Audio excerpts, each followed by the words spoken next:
마태복음 1장의 족보를 보면요, 우리 교회 성도님들은 이 족보에 대해서 함께 제가 강의했고 족보의 깊은 의미들을 함께 우리가 나누어 보았습니다. 그래서 마태복음 1장의 족보에 보면 여러 이스라엘의 역대 조상들과 왕들의 이름이 쭉 나열하면서 이상한 점이 하나 있다 그랬죠. 제가 거기에 보면 유일하게 다윗에게만 무슨 호칭이 붙어 있어요? 왕이라는 호칭이 딱 붙어 있습니다.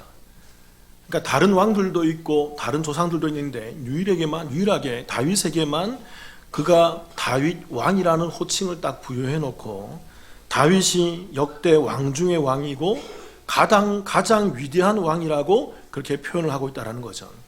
근데 여러분, 마태복음 1장에 보면 다윗이 그렇게 왕이라는 호칭을 받고 있는데 그 바로 뒷부분에 어떤 내용이 기록되어 있어요? 마태복음 1장 6절 제가 읽어볼게요. 보세요.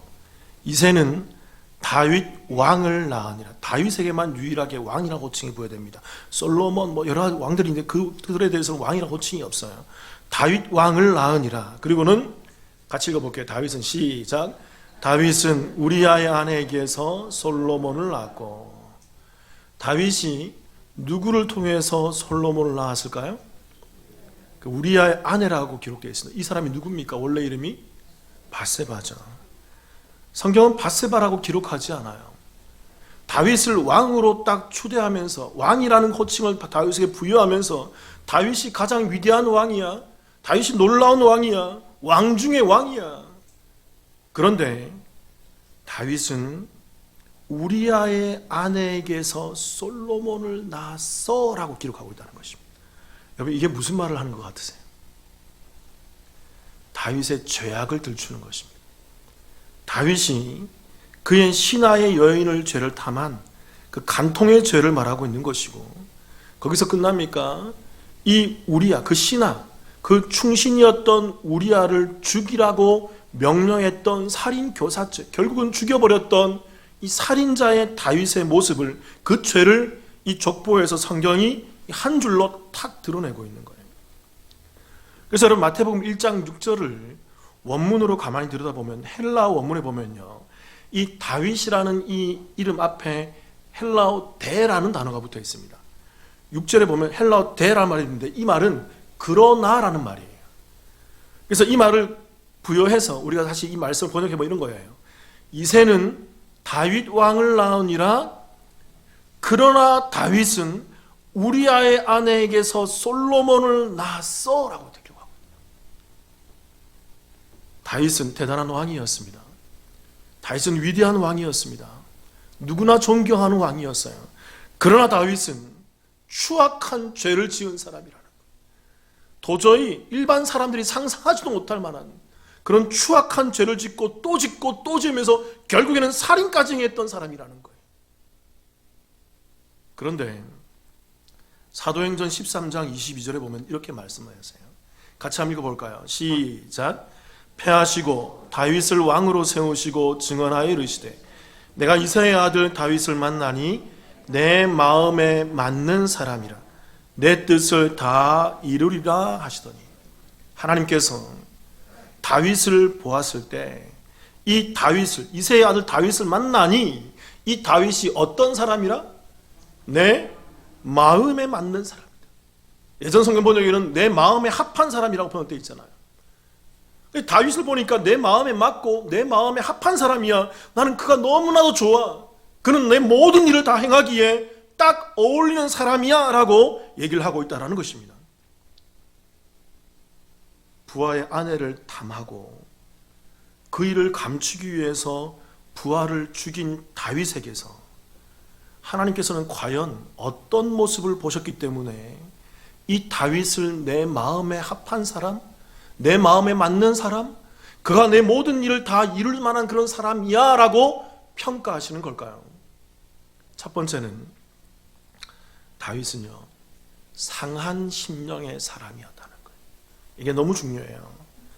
여러분, 시편 51편 16, 17절 오늘 말씀인데 한번 읽어보겠습니다. 제가 읽어볼게요. 보세요.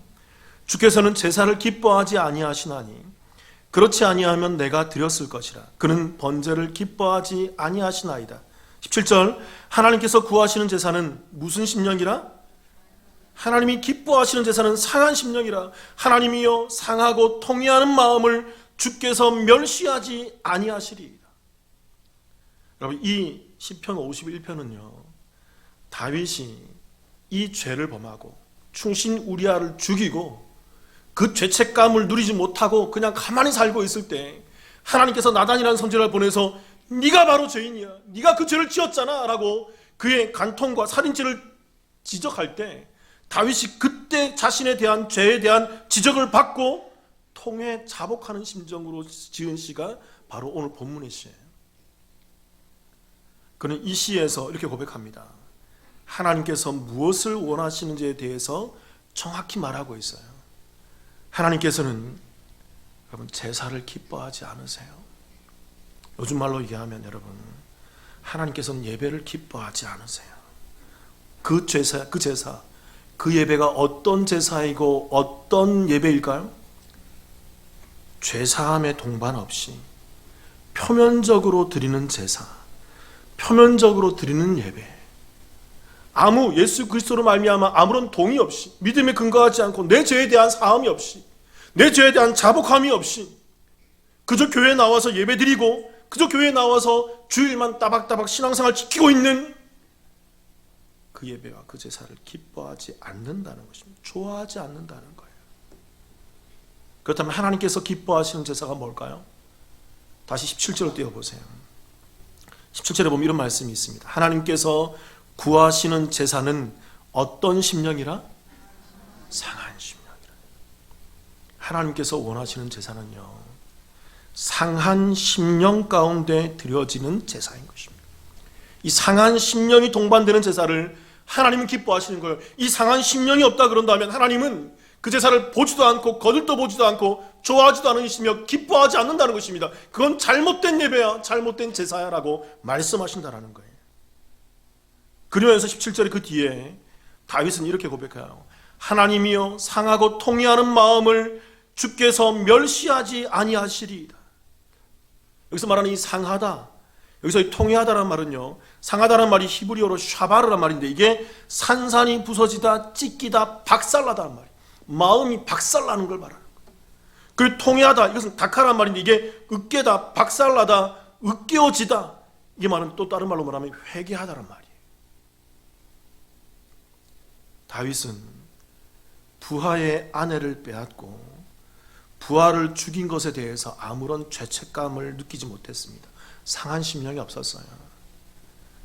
여러분 잘 생각해 보세요. 다윗이 그럴 수 있었던 이유가 뭘까요? 다윗은 아까 마태복음 1장 6절에 누구였어요? 그에게만 무슨 호칭이 붙었어요? 왕이었어요. 다윗은 한 나라를 다스린 왕이었어요. 그리고 고대 근동 팔레스타인 일대에서 거의 절대적인 위치를 갖고 있던 최강의 그러한 위력을 떨쳤던 그런 절대 군주였단 말입니다. 고대 사회를 생각해 보세요. 요즘은 그럴 수 없지만 고대 사회는 고대 사회의 왕과 절대권을 가지고 있는 권력자가 그럴 수 있는 일이에요, 여러분. 고대는 그런 일이 비일비재했다고요.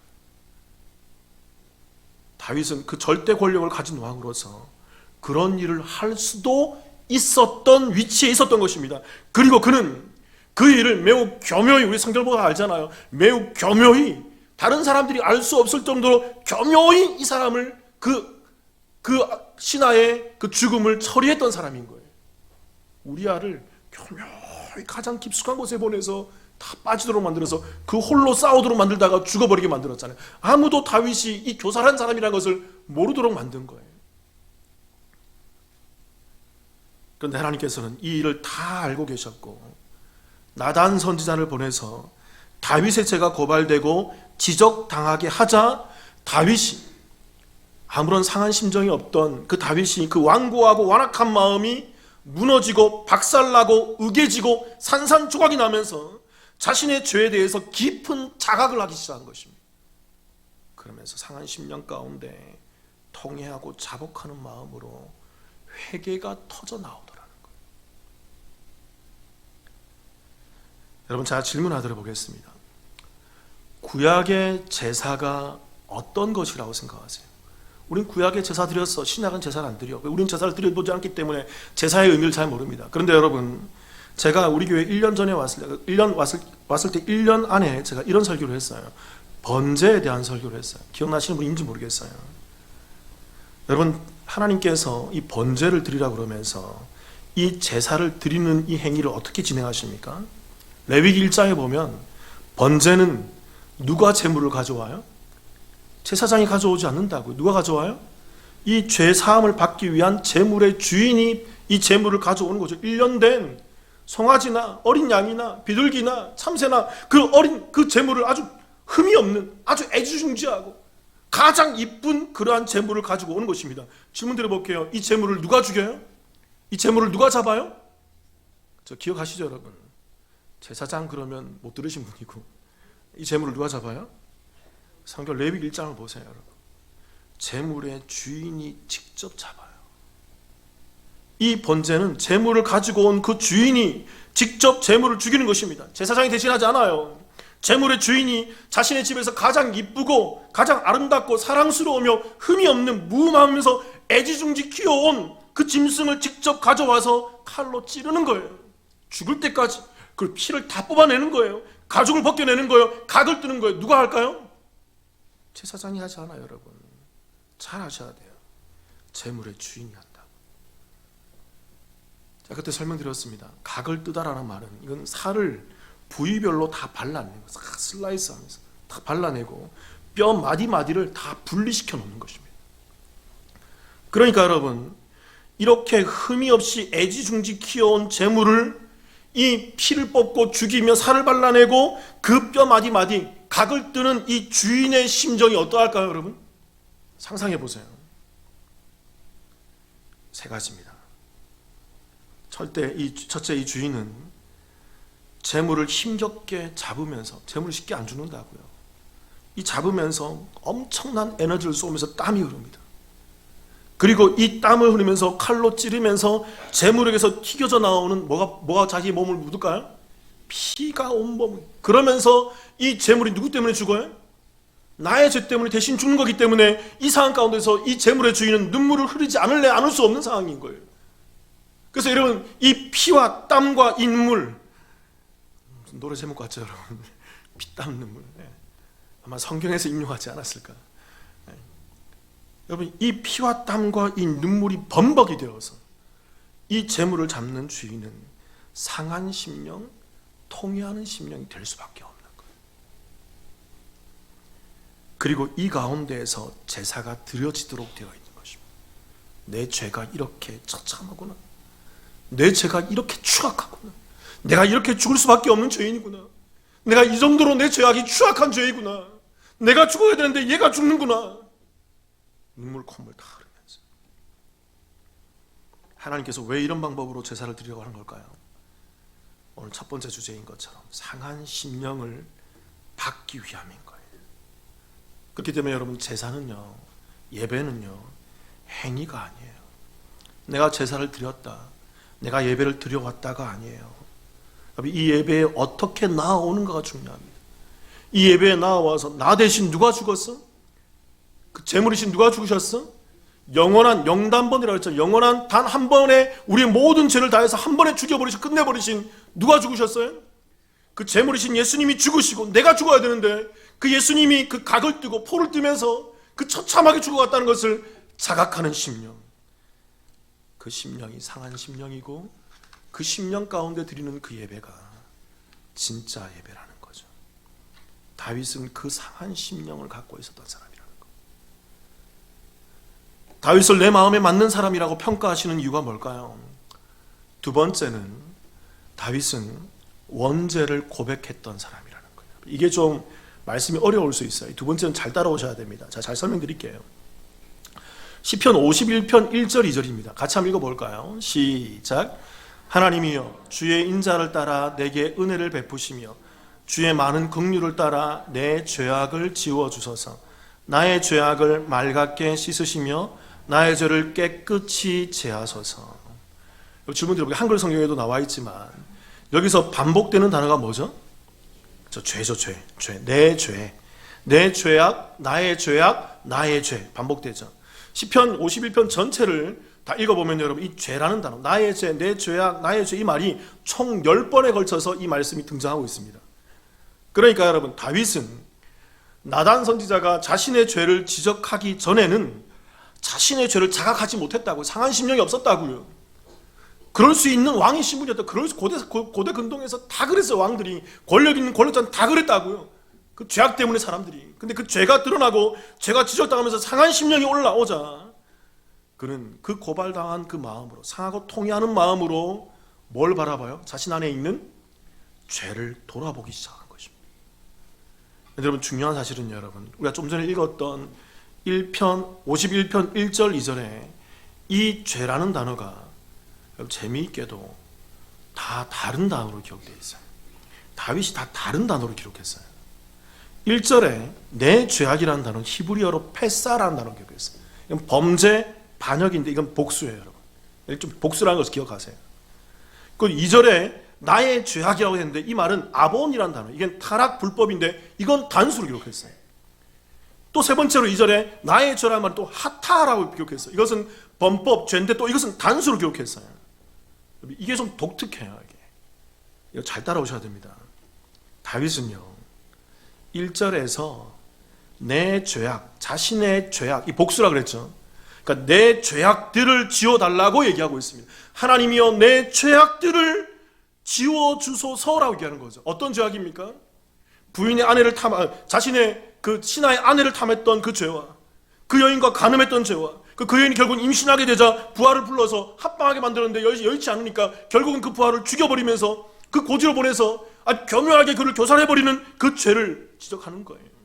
하나님, 내가 이 죄악들이 얼마나 추악한지요. 내게 이 죄악들이 얼마나 내가 추악한지. 하나님, 내 이런 죄악들을 다 지워주소서라고 1절에서 고백하고 있다는 것입니다.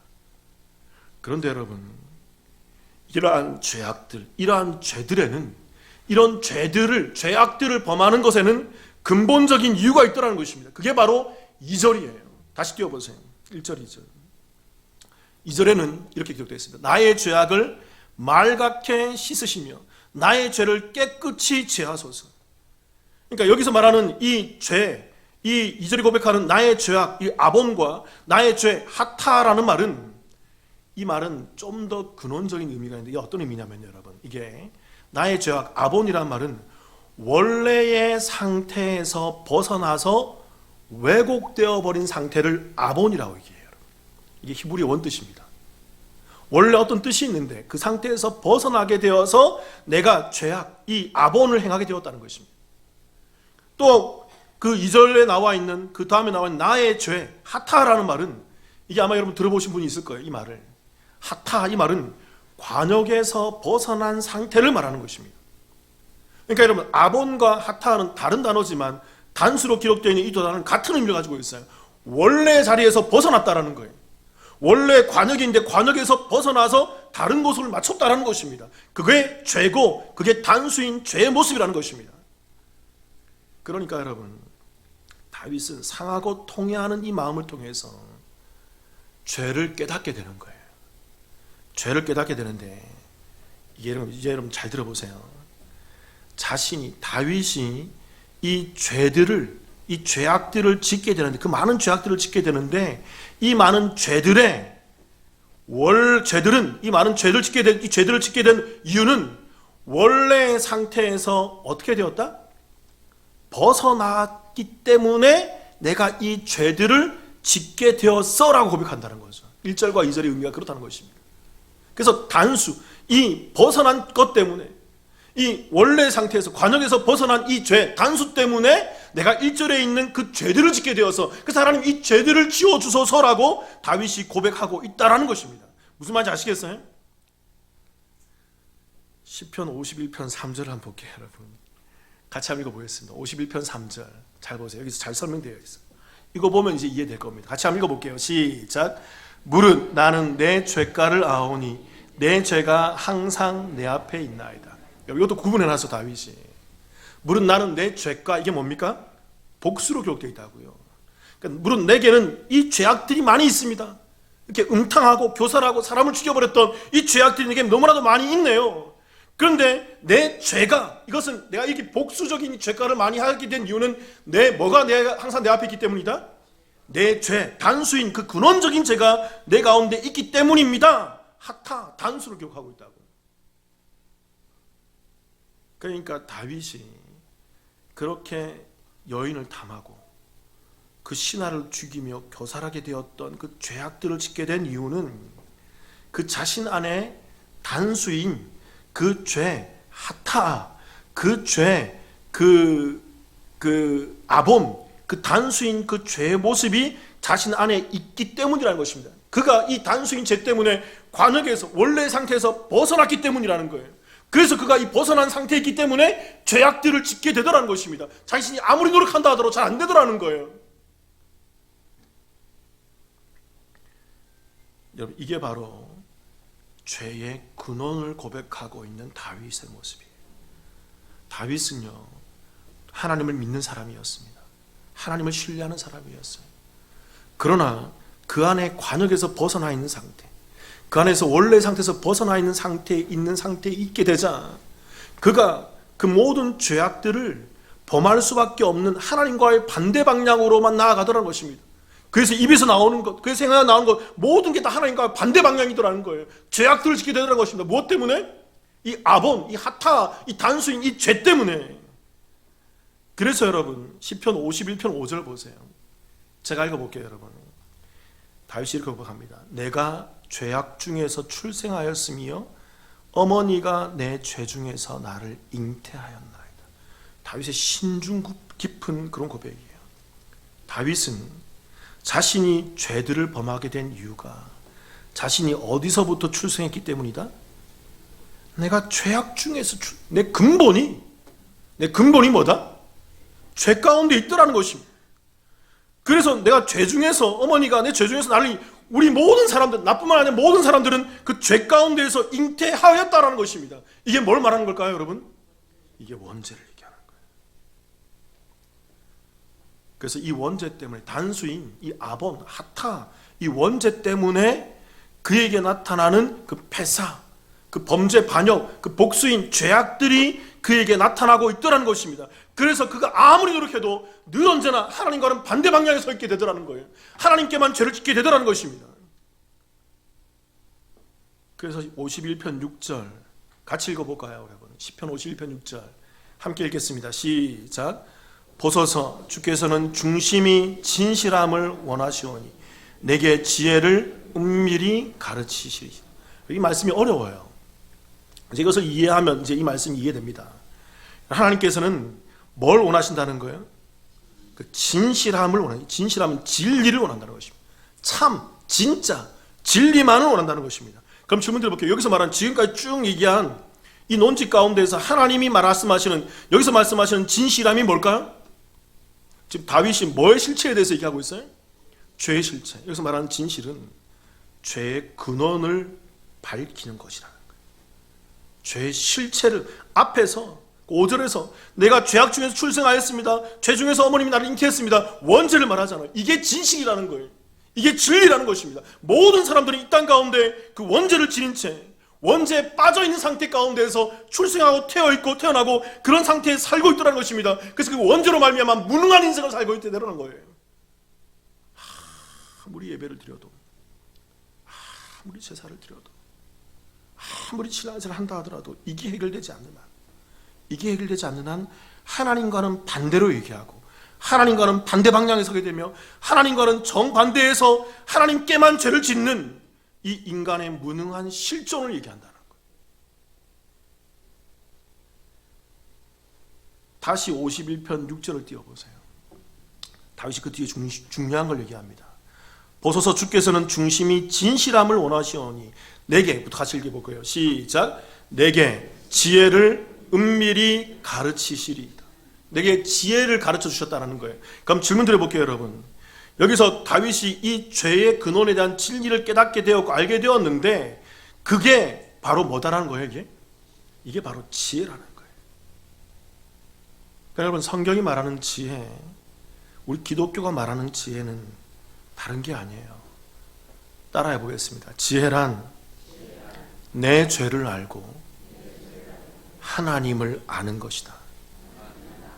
이게 성경이 말하는 지혜예요. 여러분, 이러한 지혜가 있는 자만이 자신의 죄를 온전히 들여다보고 상한 심령이 되어 자신의 죄를 하나님께 온전히 고백할 수 있게 되는 거예요. 이걸 참 회개라는 거예요. 이 지혜가 있으시란다고. 그리고 이 회개 가운데에서 나의 이 모든 죄를 사하시고 나를 구원시켜 주시는 하나님 앞에 엎드릴 수 있게 되는 그 관역에서 벗어난 상태가 바로 자리 잡는, 그 벗어나고 왜곡된 상태가 바로 제자리를 잡게 되는 그 자리를 찾아가게 된다는 것입니다. 이게 지혜라는 거예요. 하나님이 다윗에게 이 지혜를 가르쳐 주셨다는 것입니다. 그래서 다윗이 이 지혜 속에서 진정한 고백이 나오게 되는 것이고, 이 지혜 가운데에서 나의 죄와 하나님이 어떠하신지를 깨닫게 되어 그 앞에 무릎을 꿇게 된다는 거예요. 다윗을 내 마음에 맞는 사람이라고 평가하시는 이유가 뭘까요? 세 번째는 다윗은 은혜를 구하는 사람이었다는 것입니다. 상한 심령의 사람이었고 원죄를 직시하고 고백할 수 있는 사람이었으며 거기서 끝나면 안 되죠, 여러분. 뭘 구해야 돼요? 하나님의 은혜를 구해야 되죠. 시편 51편 7절 우리 한 목소리 같이 한번 읽어볼까요? 시작. 우슬초로 나를 정결하게 하소서. 내가 정하리이다. 나의 죄를 씻어주소서. 내가 눈보다 희리이다. 한번 질문 드려볼게요, 여러분. 이제 이런 성경의 언어나 용어나 단어들을 여러분들이 면밀히 볼 필요가 있어요. 성경을 볼 때 앞으로 좀 그렇게 보세요. 그냥 읽고 지나가지 말고 생각하면서 좀 읽으세요. 여러분, 이 우슬초라는 단어가 성경에서 제일 처음 나오는 곳이 어디일까요? 자, 자주 이런 얘기 하잖아요. 어떤 성경의 단어를 볼 때, 그 용어를 볼 때, 뭐 믿음, 뭐 구원 이거 볼 때 성경 신구약에서 제일 처음 이 단어가 어떻게 쓰여지는가를 보면 그 의미를 쉽게 발견할 때가 많다고 제가 말씀드렸죠. 우슬초라는 단어가 성경 어디에 제일 처음 나올까요? 네? 어우, 방금 누가 얘기했어요. 어디에요? 출애굽기예요. 아, 성경을 제대로 보신 분이에요. 여러분, 이스라엘 백성들이 출애굽할 때 마지막 10번째 재앙이 뭐였어요? 모든 초태생, 장자는 다 죽여버린, 짐승이든 사람이든 애굽에 있던 모든 애굽 백성이든 이스라엘 백성이든 다 죽여버린, 다 죽는 거야. 근데 그 집 문설주에, 문 임방과 설주에 뭘 바른 사람만? 어린 양의 피를 바른 사람만, 그 가정만 장자가 죽지 않고 죽음이 넘어갈 거야. 패스오버. 그 죽음이 넘어가고 구원받을 거야. 살아날 거야. 하나님의 은혜를 입게 될 거야. 근데 여러분, 그 피를 바르게 되는 도구가 뭘까요? 어린 양이지만 그 어린 양의 피를 어디에 적셔요? 이게 바로 우슬초에 적셔요. 어린 양의 피를 바른 집에 왜 죽음이 임하지 않을까요, 여러분? 우리 기독교의 진리입니다. 그 집이 착한 일을 많이 해서 구원받나요? 그 집이 선하고 도덕적인 일을 많이 했기 때문에, 그 집이 교회 나와서 헌금 많이 했기 때문에, 그 집이 교회 나와서 열심히 봉사했기 때문에, 그 집이 하나님의 일을 위해서 열심히 좋은 일을 많이 해드렸기 때문에 그 집이 구원을 받는 것입니까? 그런 거 아니에요, 여러분. 어린 양의 피를 바른 집은 어떠한 심각한 죄들을 행했다 하더라도 그 집에는 죽음이 임하지 않고 넘어간다는 것입니다. 패스오버 한다는 거예요. 어린 양의 피가 우슬초에 의해서 발려져서 문설주와 임방에 적셔지고 발려질 때, 뿌려질 때 이 집에 죽음이 넘어가게 된다는 것입니다. 여기서 인간의 어떠한 착한 일도, 인간의 어떠한 선한 일도, 인간의 어떠한 알량한 지식과 행위도 여기에 들어갈 수가 없는 거예요. 인간의 상식과 이성이 통하지 않습니다. 구원. 그래서 여러분, 다윗은 이게 6월절이잖아요. 이게 예수님의 십자가잖아요. 이게 구원의 비결이고 이 성경 신구약을 관통하는 구원의 열쇠잖아요, 여러분. 그래서 다윗은 이 6월절의 의미를 잘 알고 있었어요. 그래서 자신이 죄악 중에 출생했고 죄 중에 어머니가 나를 잉태했습니다라는 이 고백 가운데에서 이 6월절을 너무나 잘 알고 있었기 때문에 이러한 상태에서 다윗은 자신이 할 수 있는 일은 아무것도 없음을 고백하고 있는 것입니다. 이때 다윗이 깨닫게 된 것이 바로 6월절의 이 우슬초라는 것입니다. 나의 원죄는 내가 아무리 착한 일을 많이 한다고 해도 절대로 지워지지 않는구나. 내가 어떻게 한다고 하더라도 그 우리아가 살아날 수 있겠어? 내가 무슨 일을 한다 하더라도 이 여인에게서 내가 간음하고 그렇게 죄악 중에 잉태하며 그렇게 내가 살인교사했던 이 모든 죄가 다 용서받을 수 있단 말이야. 나는 도저히 용서받을 수 없단 말이야. 그런데 다윗은 6월절의 어린 양의 피를 떠올리면서 그 우슬초, 그 어린 양의 피를 발랐던 그 우슬초로 고백하는 거죠. 우슬초로 나를 정하게 하소서라고 말하며 하나님의 은혜를 구하고 있다는 것입니다. 제가 과거 신학교 다닐 때 여러분 제가 이 부분을 찬양 특송대회가 있었어요. 신학교 때 특송대회 있는데 저 아는 분이 이 시편 51편을 작사 작곡을 해서 저한테 곡을 주셔서 제가 이것을 그때 나가서 경연대회 나갔던 적이 있습니다. 그때 제가 떠올라요. 한 구절만 제가 읊어볼게요. 이 장면이에요. 우슬초로 나를 정하게 하소서 내가 정하리다. 물론 그때는 지금처럼 이런 쉰 목소리가 아닙니다. 예. 그 장면이 떠올라요. 그때 제가 어디까지 올라갔을 것 같아요? 예? 예선 탈락했습니다. 근데 여러분 다윗은요 이 자신의 죄로 인한 심판을 면하게 되는 것, 그게 바로 나의 행위가 아니라 나의 모습이 아니라 그 우슬초에 발렸던 어린 양의 피라는 것을 알고 있었던 거예요. 그래서 그가 그 은혜를 간구하며 그 우슬초로 나를 정해 주옵소서, 그 우슬초로 나를 정결하게 해 주옵소서, 그래야만 내가 정합니다. 나를 씻어주소서, 그래야만 내가 눈보다 더 희귀해지지 않겠습니까? 내 죄를 사할 수 있는 것은 아무것도 없습니다. 그 은혜, 그 구원, 어린 양의 보혈, 그 우슬초에 발린 그 피밖에 없습니다를 다윗이 고백하며 그가 엎드리며 하나님께 나아가고 있더라는 것입니다. 다윗은요 자신의 죄악들 가운데 원죄를 깨닫게 되었고, 이 원죄를 깨닫는 것에서 해결할 수 있는 유일한 방법은 오직 하나님의 은혜뿐이라는 것을 깨닫고 그 은혜를 구하며 그 우슬초에 발렸던 그 어린 양의 피가 나를 살려줄 수 있는 유일한 해결 책임을 깨닫고 하나님께 엎드리며 자복하며 나아갔다는 것입니다. 그래서 하나님께서는 이 다윗을 내 마음에 맞는 사람, 내가 합당한 사람이라고 얘기하는 거예요. 요한일서 1장 7절을 제가 한번 읽어볼게요. 이런 말씀이 있죠. 그가 빛 가운데 계신 것 같이 우리도 빛 가운데 행하면 우리가 서로 사귐이 있고 그 아들 예수의 피가 우리를 모든 죄에서 깨끗하게 하실 것이. 그 예수의 피가 우리를 어떤 죄에서? 우리를 모든 죄에서, 그 어떠한 모든 죄에서도 우리를 깨끗이 맑게 씻겨낸다는 것입니다. 예수의 그 보혈이, 그 우슬초에 발려있는 그 보혈이, 그 어린 양의 보혈이. 그리고 1장 9절 같이 한번 읽어볼까요? 요한일서 1장 9절 같이 읽어보겠습니다. 시작. 만일 우리가 우리 죄를 자백하면 그는 미쁘시고 의로우사 우리 죄를 사하시며 우리를 모든 불의에서 깨끗하게 하실 것이요. 그래서 이 원죄, 이 죄, 내가 죄악 중에 잉태했고 내가 죄만 생각하며 죄만 묵상하며 내 하는 모든 일들이 다 주님과는 반대편에 있었군요. 내가 지금까지 살아온 모든 일들이 주님과는 반대편에 있었군요. 그러면서 나의 죄를 자각하며 그 원죄를 자각하면서 그 모든 중심 가운데 상한 심령으로 우리의 죄를 자백하면, 그래서 그 은혜를 구한다 그런다면 하나님께서 우리를 어떻게 하신다? 우리를 사하시고 깨끗하게 하셔서 우리를 구원해 주셔서, 그래서 그 다윗만이 아니라 그 충근이가 내 마음에 맞는 사람이야, 내 마음에 합한 사람이야 라고 말씀하신다는 거예요. 종교개혁을 단행했던 마틴 루터의, 여러분 잘 아시죠? 마틴 루터가 자기 집 앞에다가 95개조 방방문, 95개조의 그런 조항을 딱 붙였습니다. 이게 단초가 되어서 종교개혁이라는 게 단행됐죠. 여러분 읽어보신 적이 있나요?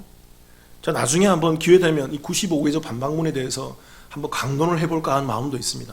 너무나도 좋기 때문에, 중요하기 때문에. 거기서 제1조항이 이거예요. 제가 읽어드릴게요. 제일 첫 번째 조항이 이것입니다.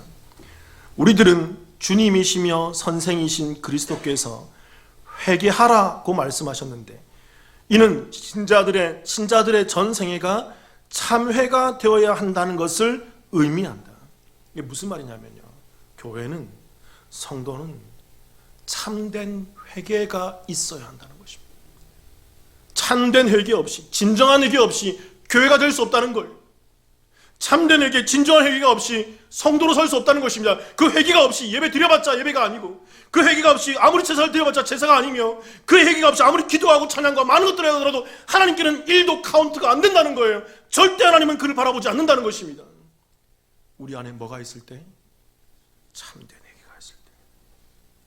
그렇게 성도는, 교회는 회개하는 자들이 성도이고, 그 참된 회개한 자들이 모여서 내가 아니라 하나님이시군요, 그 사람들이 모인 곳이 교회가 되는 거예요.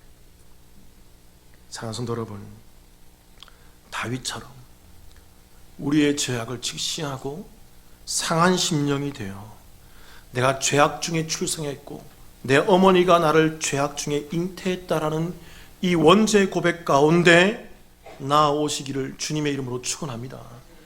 그리고 거기에서 멈추지 말고 하나님께서 그 은혜의 방편을 허락하셔서 그 하나님의 예수 그리스도의 어린 양의 보혈로 나를 구원해 내셨다는 것을 믿으시고, 그 어떠한 것에도 낭망하거나 좌절하지 않고 은혜의 구원 속에서 기뻐하며 그 가운데서 자족하며 그 가운데서 믿음을 세우며 내게 주어진 이 땅의 삶을 살아가시는 다윗들이 되시기를 주님의 이름으로 축원합니다.